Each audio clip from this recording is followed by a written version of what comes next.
Amidst the rise in COVID-19 cases, several persons have been clamoring for the country to revert to its closed borders policies, which existed prior to August 1. However, Chief Medical Officer Dr. Sean Charles says the idea of keeping the international airport closed is unrealistic. He made the comments on GBN's Beyond the Headlines program on Monday. We can't keep our ports closed forever. We need to trade.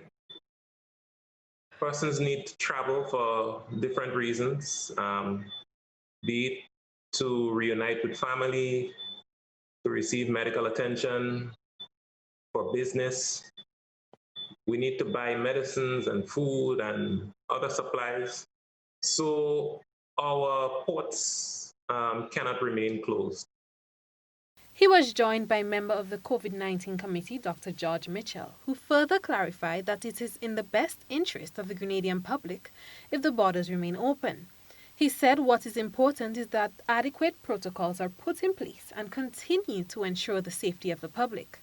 Even though they're coming with a negative test and our protocols, test them on day 4, that we are finding those persons. So we're not in this business of stopping travel, but we have to travel as safely as possible. And persons do need to go, every now and then to have vital and important things done in their lives. So that one, unless it becomes absolutely necessary, I don't see why we should encourage a total closure of our international airspace. The government is changing the COVID-19 testing period for visitors from 7 days to 3.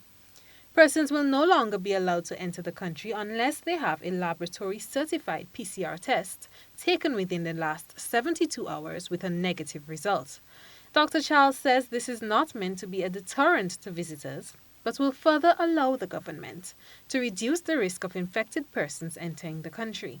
You can have a test up to 7 days before, and within those 7 days, you can have many opportunities to go out and become infected, as opposed to 3 days. Like I say, it does not mean that we are going to capture every single case, but it's just a further tightening to ensure that as best as possible, persons who are infected do not board a flight and end up in Grenada.